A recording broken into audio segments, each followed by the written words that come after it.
I thought pretending to be broke would tell me whether my son still loved me. I never imagined one careless word would expose a betrayal he had been hiding for years. My name is Leonard Marsh. I was 66 years old on the Sunday afternoon. I decided to lie to my own son for the first time in my life. Not because I enjoyed playing games. Not because I wanted to humiliate him. I did it because something inside me had been whispering for months that Kevin no longer looked at me the way a son looks at his father. He looked at me the way an investor studies a property that will soon come onto the market. Before I tell you what happened next, please subscribe to the channel and let me know in the comments where you're watching from today. I promise you this story is true to the emotions that changed my family forever. Kevin arrived exactly at 3 o'clock, just as he always did.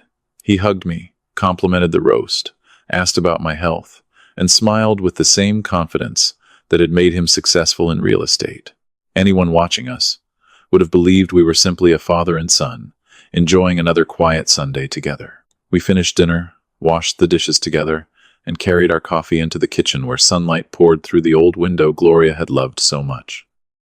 My late wife used to say that people revealed themselves most clearly when they believed nothing important was happening. I remembered those words as I wrapped both hands around my coffee mug. Then I looked directly at Kevin and quietly said, "I need to tell you something. The business is gone. Most of the money disappeared with it. If things don't improve, I'll have to sell this house." I deliberately kept my voice calm. No tears, no dramatic pauses, just a simple statement from an old man who sounded tired enough to accept his fate. I never took my eyes off my son's face. For less than a second, something flashed across it. Not fear, not sadness, relief. Before his mind could stop him, before he remembered he was supposed to look shocked, one word escaped his mouth. Finally.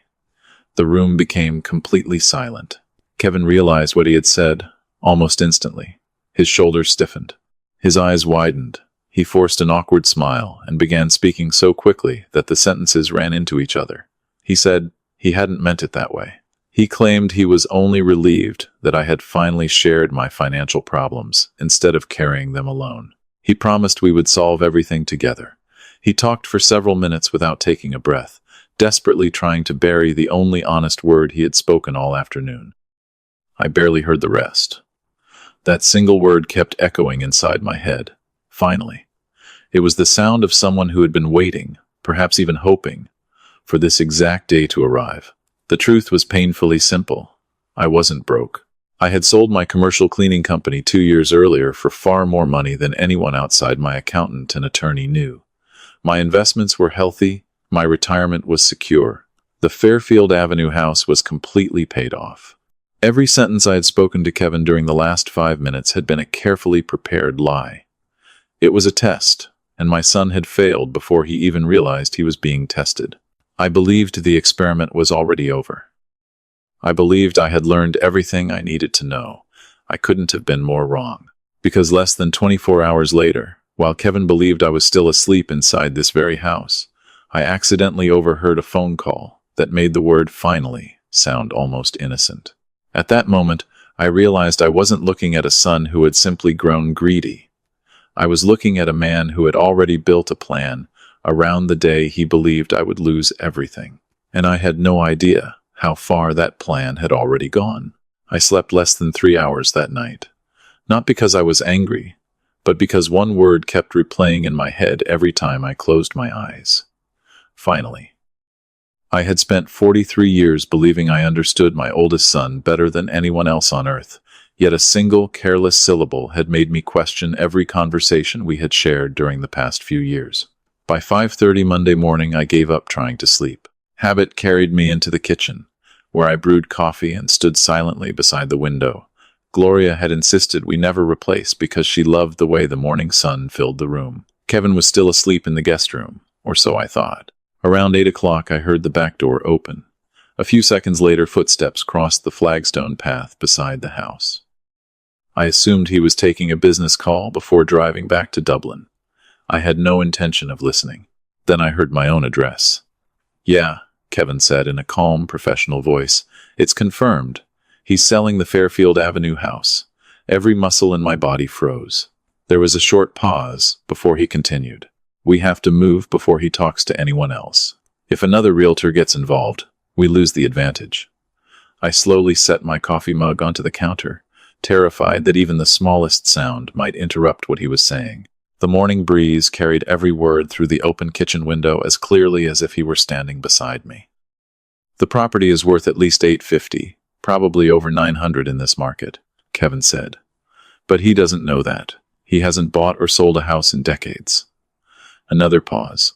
Then the sentence that made my stomach turn. We'll offer him $750 through one of our contacts.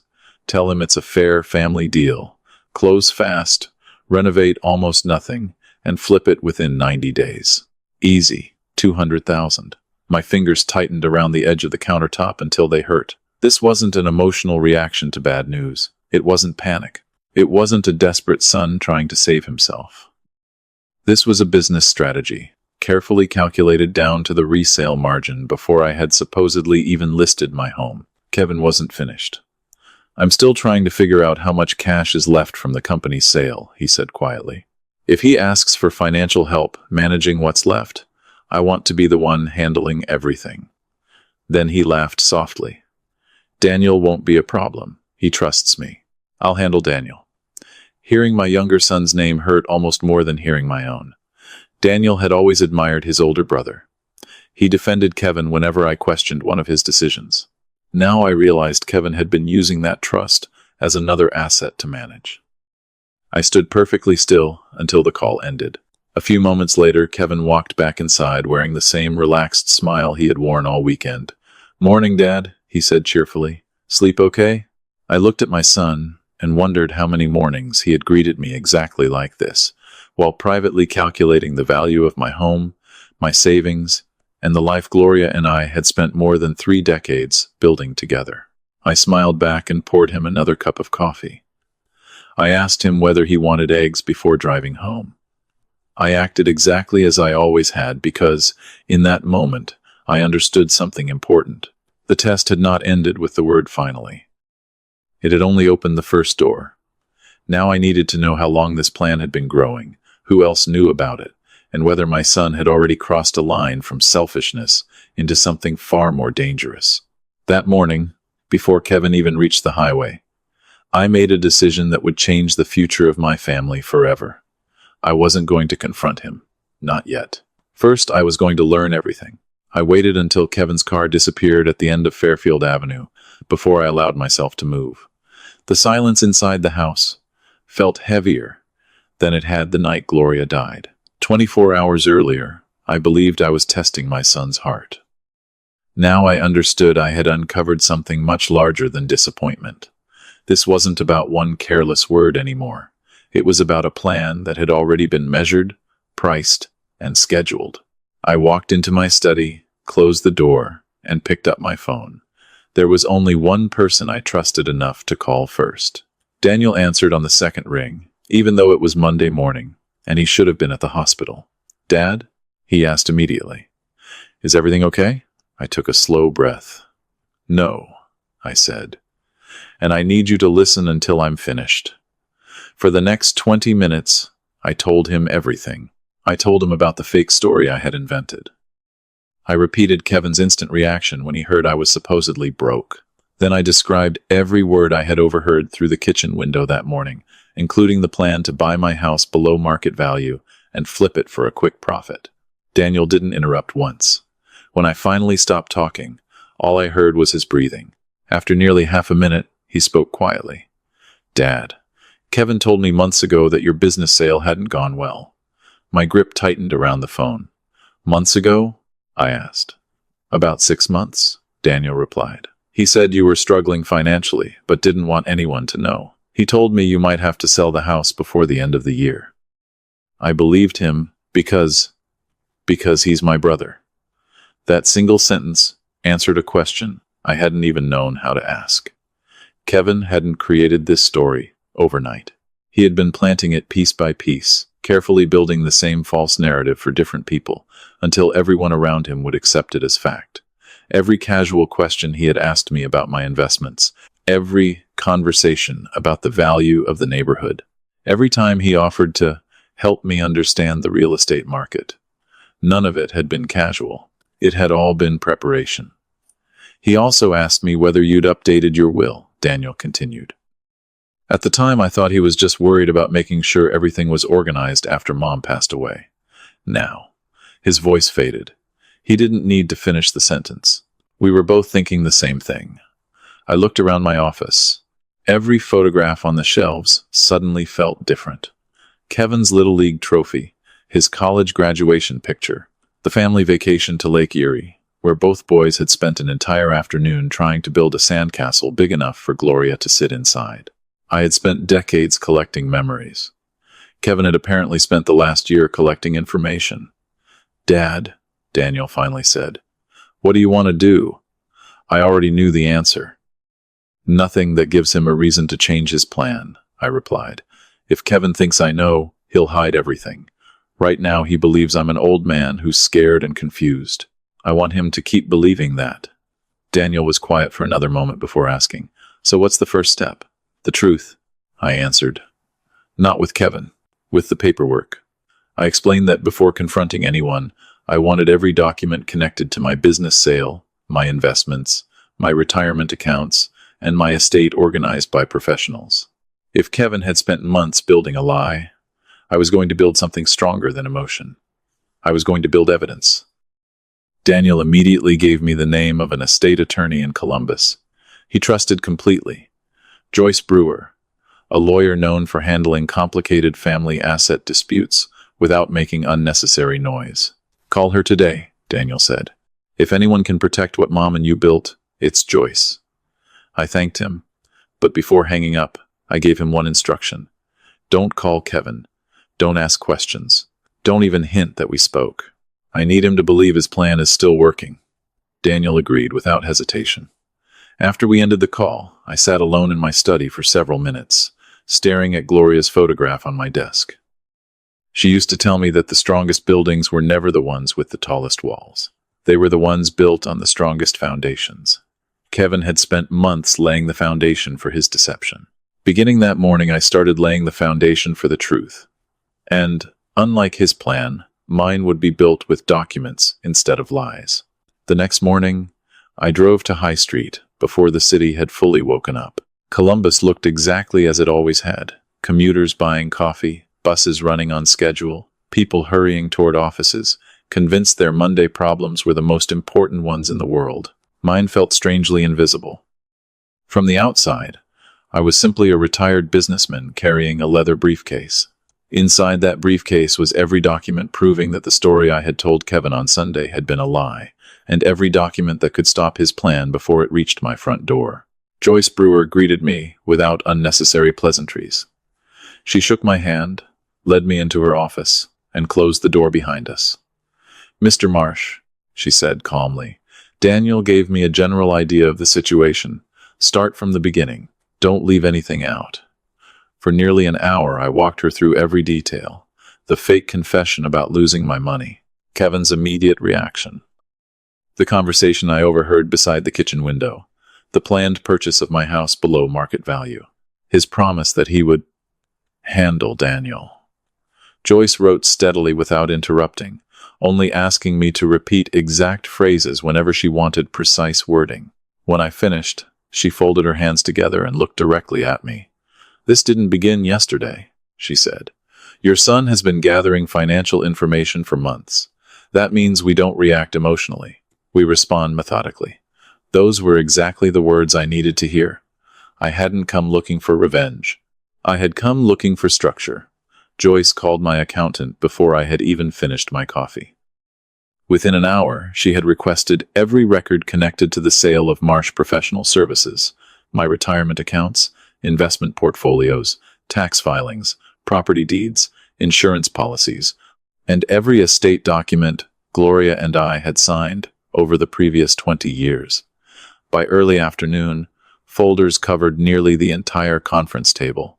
Joyce studied each page carefully before looking back at me. "Let's establish the truth first," she said. "How much are your total assets?" My accountant answered before I could. Conservatively, around $3.5 million. Joyce nodded once. "Good. Facts beat assumptions every time. She pointed to the appraisal she had ordered that same morning. Your Fairfield Avenue property is currently worth approximately $910,000. If someone convinced you to sell for $750,000, you wouldn't simply lose $160,000. You'd lose negotiating leverage, future appreciation, and control over the transaction. That's exactly why your son wanted to move before you sought independent advice. Hearing the numbers spoken aloud somehow made the betrayal feel more tangible. Kevin hadn't been guessing. He understood the market almost as well as the appraiser sitting across from me. He knew exactly what my house was worth before he ever suggested a price. Joyce leaned forward. From this moment on, we assume every major asset you own could become a target if nothing changes. She slid a yellow legal pad across the table and drew 3 boxes. In the first, she wrote assets. In the second, she wrote control. In the third, she wrote access. Our job, she explained, is to make sure no one person can influence all 3. The strategy she outlined was remarkably simple. Every important asset would be documented again using current valuations. Every estate instruction would be reviewed from the beginning instead of amended with small changes. Most importantly, the Fairfield Avenue house would no longer depend solely on my personal signature if I ever decided to sell. Independent oversight would replace family trust. It wasn't designed to punish Kevin. It was designed to remove opportunity. Before I left, Joyce handed me a checklist nearly 3 pages long. "One more thing," she said. "Do not confront your son yet." I smiled faintly. I wasn't planning to. She nodded. "Good. Right now, he believes he's ahead of you. That confidence is protecting you more than any legal document. The longer he believes his plan is working, the more time we have to make sure it never can." As I walked back toward my car, carrying the updated files, I realized something had changed inside me. Sunday afternoon, I had been a father looking for reassurance. By Tuesday evening, I had become the guardian of everything Gloria and I had spent a lifetime building. Kevin still believed he was preparing to buy my house.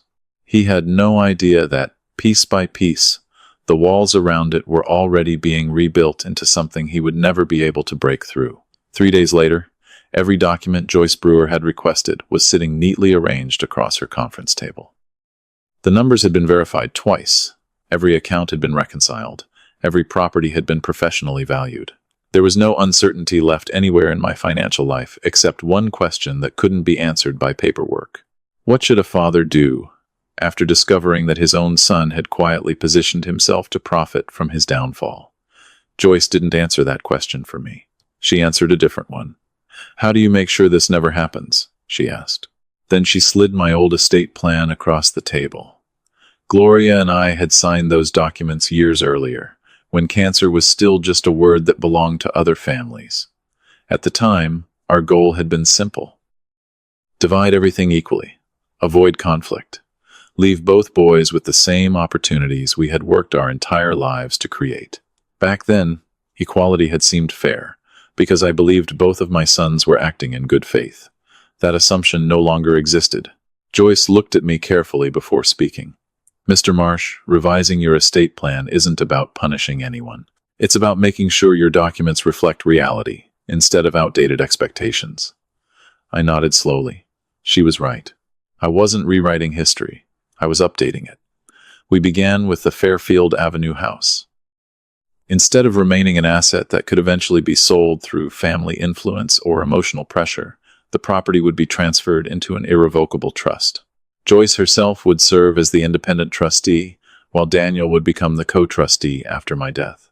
Every future decision involving the house would require an independent appraisal and written approval from the trustee. No family member could purchase the property directly. No relative could represent the buyer. No private arrangement could bypass the trust. Kevin's entire strategy disappeared with a single signature. Next came the financial accounts.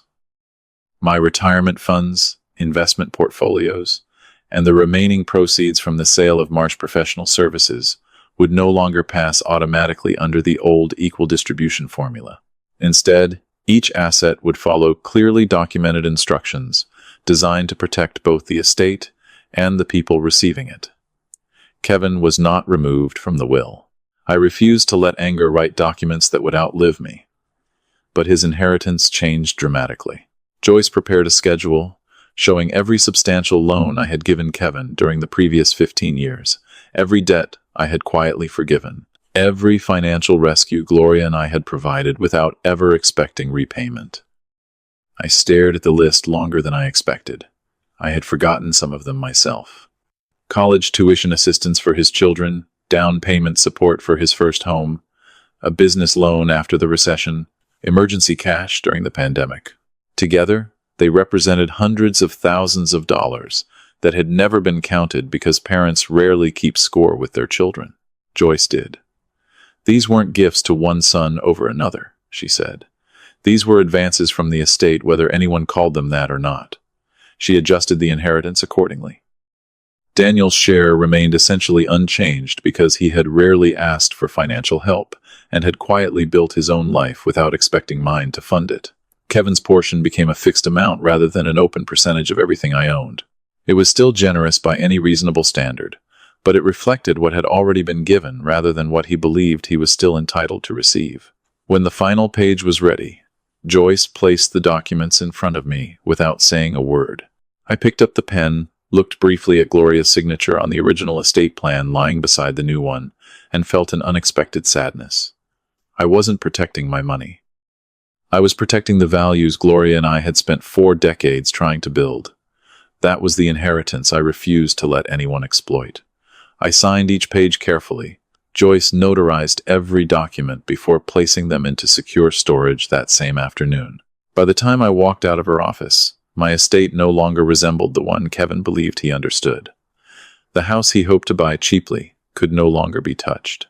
The inheritance he assumed would remain unchanged had already been rewritten. Most importantly, every decision had been made before Kevin realized there was anything to stop. Driving home, I glanced at the passenger seat, where a certified copy of the new trust rested inside a plain brown envelope. For the first time since hearing the word finally, I felt something that had been missing all week. It wasn't satisfaction. It wasn't revenge. It was peace. Because no matter what my oldest son tried next, he was no longer chasing my future. He was chasing a future that no longer existed. The revised trust was signed on Friday afternoon. I spent that evening alone on the back porch, watching the sun disappear behind the maple tree Gloria had planted more than 20 years earlier. For the first time since I had begun this test, I wasn't wondering what Kevin would do next. I was wondering whether he would tell me the truth once he realized the game was over. Saturday morning, just after 9, I called him. He answered before the second ring. "Morning, Dad. How are you holding up?" His voice carried the same careful warmth it had all week. The voice of a man convinced he was guiding an aging father through a financial disaster. "I'm doing better," I replied. "I'd like you to come over this afternoon. There's something important we need to talk about." He didn't hesitate. "I'll be there." At exactly 3 o'clock, his SUV pulled into the driveway. Right on time. Kevin had always believed punctuality made people appear trustworthy. I opened the front door before he reached the porch. He smiled, hugged me lightly, and walked into the kitchen as if nothing had changed. I poured 2 cups of coffee. We sat at the same table where, only 6 days earlier, I had told him I was broke. This time, I let the silence linger. Kevin finally spoke first. "Have you made any decisions about the house?" There it was. Not, "How are you feeling?" Not, "Are you sleeping any better?" The house. Still the first destination in his mind. I looked at him for several seconds before answering. "Yes," I said quietly. "I've made every important decision." His shoulders relaxed almost imperceptibly. He believed the conversation was moving exactly where he wanted it to go. Then I leaned back in my chair and said the sentence that erased the confidence from his face. "Kevin, I lied to you last Sunday." His smile disappeared. "What do you mean?" "I wasn't broke. I never lost the business. I never needed to sell this house."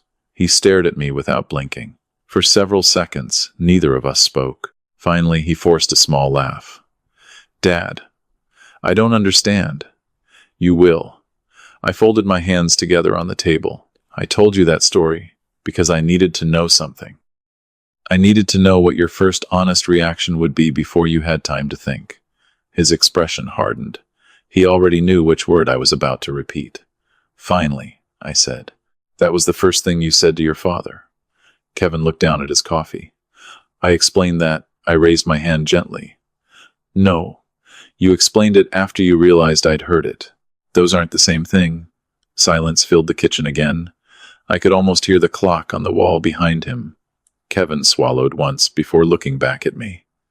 Dad, you're taking that out of context. I nodded slowly. Maybe. Then I reached into the folder beside my chair and removed the independent appraisal Joyce had ordered. I placed it on the table between us. Tell me something, Kevin. How much do you think this house is worth? He glanced at the document but didn't touch it. I don't know exactly. Really? I asked calmly. Because on Monday morning, standing beside my kitchen window, I heard you tell someone it was worth at least $850,000. Probably over 900. Every trace of color drained from his face. He froze completely. For the first time in his life, my son had no immediate answer. I continued before he could recover. I also heard you say that $750,000 would be enough if you moved quickly before I spoke to another realtor.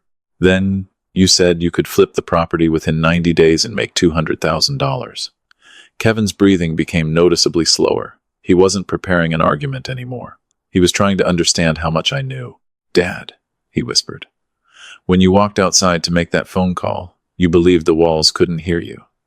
I looked toward the kitchen window. I've lived in this house for 33 years. I know exactly how sound travels across that flagstone path. Another long silence settled over the room. Kevin opened his mouth twice, but no words came out. Every explanation he had prepared during the past week had depended on one assumption that I knew nothing. That assumption had just collapsed. I gently slid another folder across the table. The estate has already been updated, I said. The trust has been signed. Independent protections are in place. No private offer, no family contact, no shortcut will ever put this house into your hands.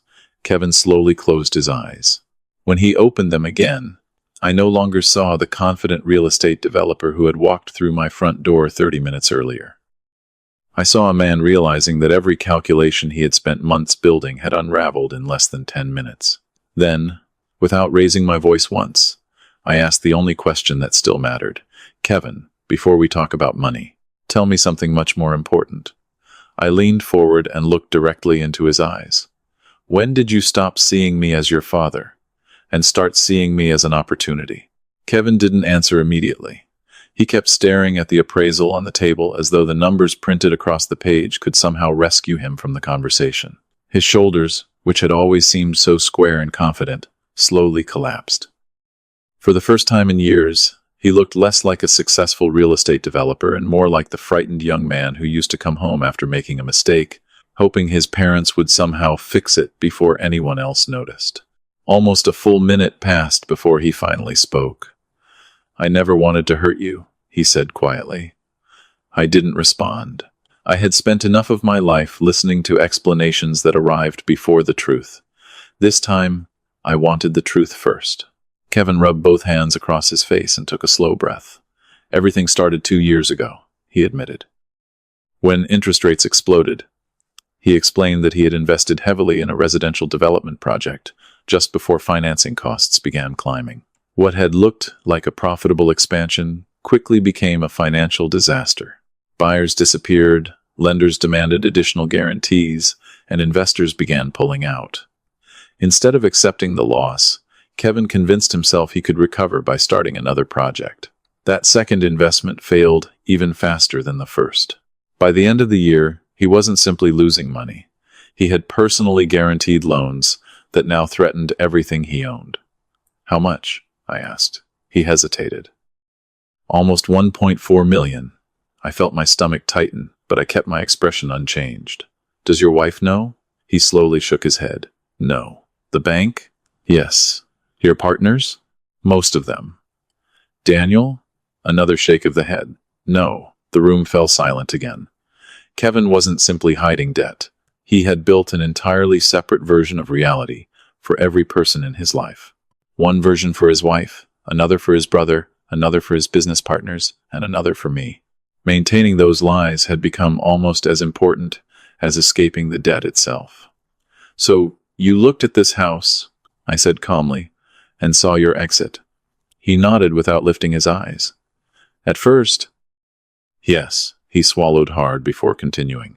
"I kept telling myself it wasn't stealing because I'd inherit part of it someday anyway. I convinced myself I was only moving things forward." His own words seemed to disgust him the moment they left his mouth. "Then why lie to Daniel?" I asked. Kevin closed his eyes. "Because I knew he'd never go along with it if he believed you were financially secure. I needed him to think you were already losing everything. That way, when I offered to help sell the house, nobody would question my intentions." Hearing him admit it openly hurt far more than overhearing the phone call. Monday morning I had discovered the plan. Today I was hearing the reasoning behind it. Somehow, that made it worse. "Do you know what disappoints me the most?" I asked. Kevin looked up slowly. "It's not the money." He frowned slightly. "If you had walked through that front door a year ago and said, 'Dad, I've made terrible decisions. I need help,' this conversation would have happened in a lawyer's office with accountants, not like this." I leaned forward. "I may have helped you. I may not have. That would have depended on the facts. But I would have listened. I would have respected your honesty." Kevin lowered his head again. "I know." "No," I replied quietly.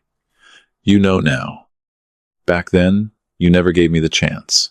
His eyes filled for the first time since arriving. He wasn't crying yet, but the effort required to hold himself together had become visible. "Every month the debt got worse," he admitted. "Every payment I missed made it harder to tell the truth. Then I started thinking about the house. Then the business sale. Then I convinced myself I could solve everything before you ever found out. After a while, I wasn't trying to save my career anymore. I was trying to protect the lies I'd already told." That sentence stayed with me. It explained everything.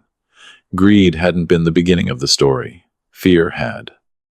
But somewhere along the way, fear had transformed into entitlement, and entitlement had convinced my son that deceiving his own father was simply another business strategy. I looked across the kitchen at the boy Gloria and I had raised into a man neither of us would have recognized. "Kevin," I said softly, "money didn't destroy your judgment. The moment you decided deception was easier than honesty, that's when you started losing everything." He nodded slowly, unable to argue. For the first time since this nightmare began, there were no more calculations left to make, no stories left to manage, and no numbers left to manipulate. There was only the truth, sitting between a father and his son, asking one final question neither of us could answer yet. Could trust, once broken this completely, ever truly be rebuilt? Neither of us spoke for a long time. The silence no longer felt hostile. It felt exhausted.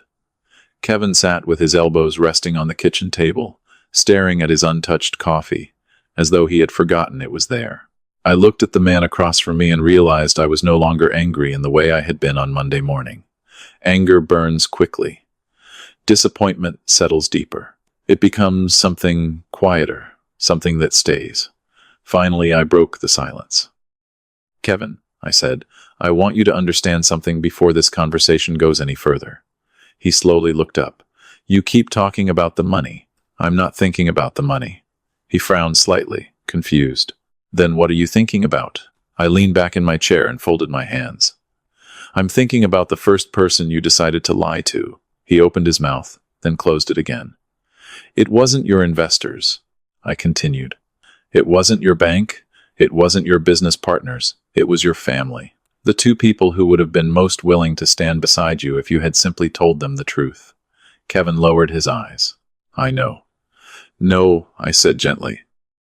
"You're only beginning to know." I pointed toward the living room where Gloria's favorite chair still sat exactly where she had left it before cancer took her away.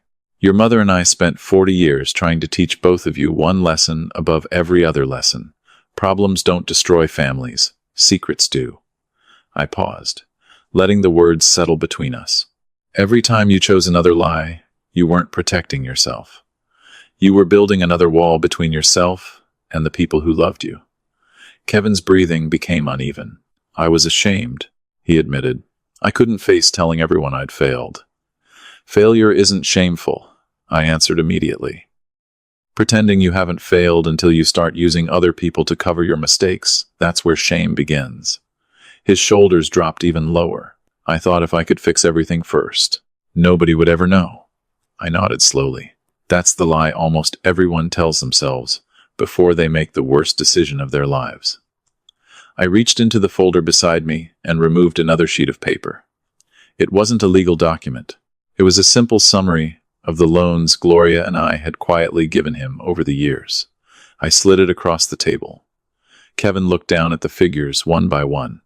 His college debt, the down payment for his first home, money after the recession, emergency help during the pandemic, business capital when the banks refused another extension. His lips parted slightly as he reached the final total. I never realized. That's because we never asked you to keep score, I replied. Parents don't raise children expecting invoices to be paid. I looked directly into his eyes. Do you know what hurts the most? He shook his head. After everything your mother and I did to help you, you still believed you couldn't come to us and simply ask. Kevin's voice cracked for the first time. I didn't think I deserved help anymore. Then why did you think you deserved my house? The question landed harder than anything else I had said all afternoon. Kevin didn't answer. He couldn't, because there wasn't an honest answer that didn't expose everything he had become over the past 2 years. After another long silence, I spoke again, this time more softly. Listen carefully. The trust isn't changing. The estate documents aren't changing. Those decisions are final. He nodded slowly. I understand. But the future isn't written yet. He looked up, surprised. I'm not promising that everything goes back to the way it was. It can't. Trust doesn't work that way. Once it's broken, it isn't repaired by apologies. It's rebuilt by years of consistent choices. I leaned forward. So here's what happens next. Monday morning, you call your attorney. You tell them everything. No edited version. No missing numbers. Then you call your lenders. Then you call your wife. And after you've told every person you've been lying to the complete truth. I paused. Deliberately. You call your brother. Kevin closed his eyes and slowly nodded.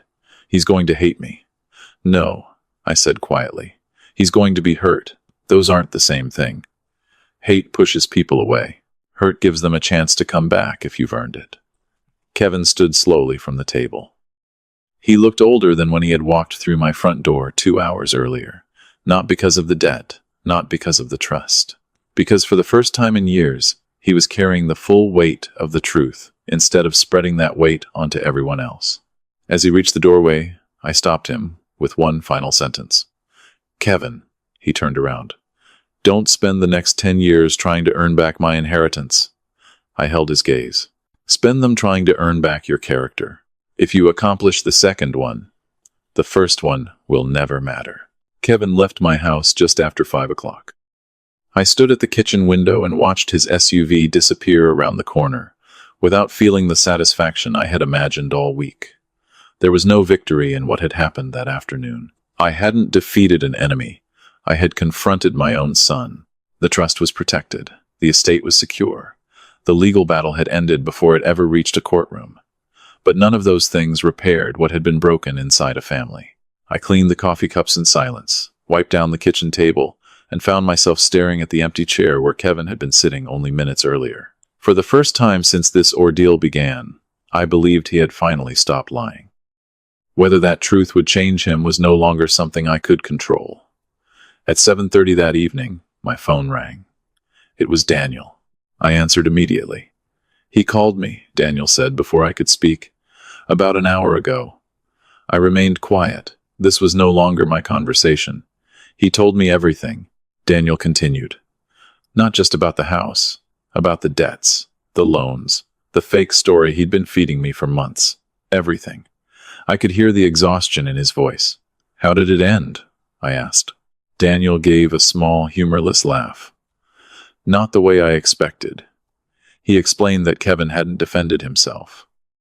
He hadn't blamed the economy, his investors, or the pressure of the market.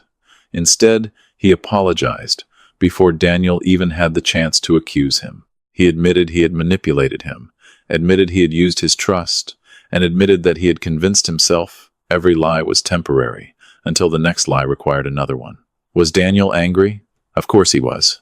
He told Kevin exactly what any younger brother would tell an older brother who had abused years of loyalty. He reminded him of every time he had defended him, without knowing he was defending a lie. He reminded him that family wasn't supposed to be another business negotiation. Then something unexpected happened. Instead of arguing, Kevin simply listened. When Daniel finally finished, Kevin said only one sentence. "I don't expect you to forgive me. I just don't want you hearing the truth from anyone else."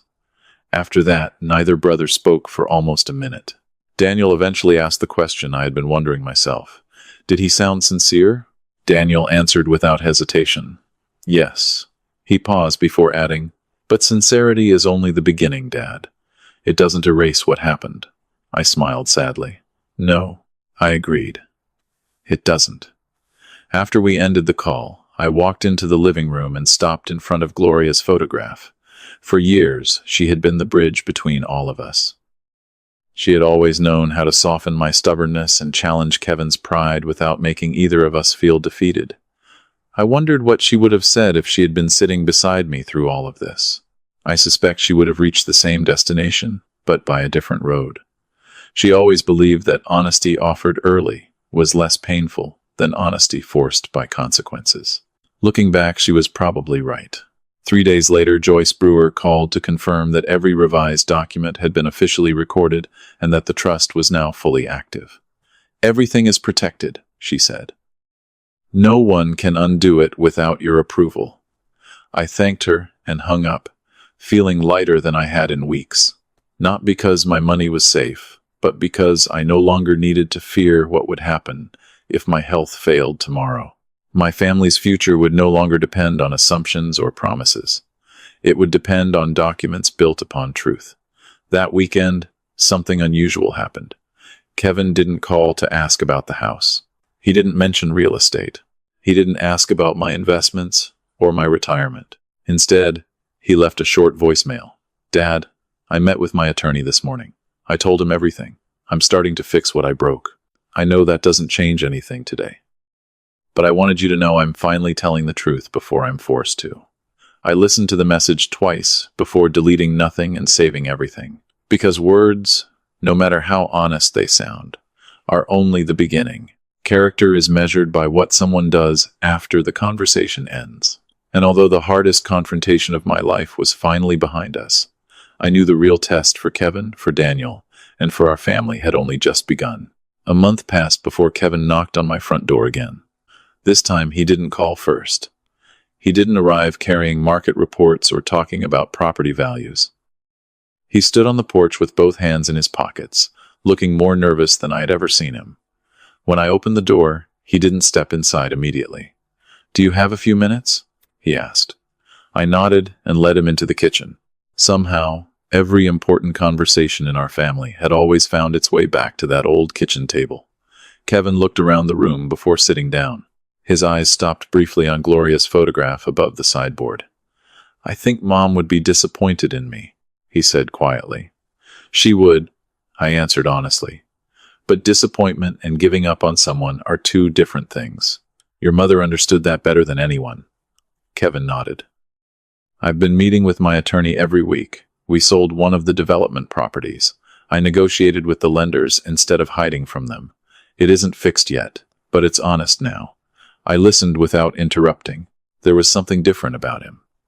For the first time in years, he wasn't trying to impress me. He wasn't trying to manage my opinion or steer the conversation toward a favorable conclusion. He was simply reporting facts. It reminded me of the little boy who used to come home after breaking a window with a baseball. He knew he was in trouble, but he also knew the truth was easier to carry than another lie. "Daniel told me you've been talking," I said. Kevin smiled faintly. "He still doesn't trust me. Should he?" I asked. Kevin slowly shook his head. "No. Trust isn't returned because someone apologizes," I said. It's returned because they spend enough time proving the apology wasn't just another strategy. He looked at me and nodded. "I know." We sat quietly for a few moments before he reached into his jacket and placed a small envelope on the table. "What's this?" I asked. "The first repayment. I looked inside. It wasn't a large check, especially compared to the money he owed, or the value of my estate. But that wasn't what caught my attention. Attached to it was a handwritten list of every dollar Gloria and I had ever loaned him, including the dates and the reasons. At the bottom, he had written one sentence: "I stopped treating your help like a gift and started treating it like a responsibility." I folded the paper carefully and slid it back into the envelope. "Keep the money," I said. Kevin looked surprised. "What?" "Use it to pay your creditors." I pushed the envelope back toward him. "You still don't understand what I've been trying to teach you." He frowned slightly. "This was never about recovering my money. I already have enough." I tapped the envelope once with my finger. It was about recovering my son. Kevin lowered his head. For a long moment, neither of us spoke. Then, very quietly, he asked, "Do you think that's still possible?"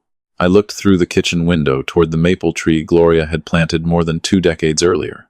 Every autumn it lost every single leaf. Every spring it grew them back without asking anyone for permission. It never became the tree it had been the year before. It became a new version of itself, because that's how growth works. "I don't know," I answered truthfully, "but I know this. You spent 2 years becoming someone your mother wouldn't have recognized. Don't expect 2 months to undo that. Become the man she would have been proud of again. If you do that long enough, the rest will take care of itself." Kevin nodded, stood, and this time he hugged me first. It wasn't the quick, polite embrace he had given me on the Sunday he believed I was broke. It was the awkward hug of a man who finally understood that some things cannot be bought back once they're lost. After he drove away, I stayed in the doorway for several minutes, watching the quiet street where Gloria and I had raised 2 boys into men. One had nearly lost himself chasing money. The other had never stopped choosing integrity. In the end, I realized my little test had never been about discovering who deserved my estate. It had been about discovering who deserved my trust. Money can always be earned again. Houses can be rebuilt. Businesses can be sold and started over. But trust is different. Trust answers before words have time to rehearse. Sometimes it reveals itself in a single careless word. Sometimes it reveals itself in the quiet decision to finally tell the truth. And if these past weeks taught me anything, it was this: the greatest inheritance a parent leaves behind is never measured in dollars. It's measured by the character their children choose when no one believes they're being watched.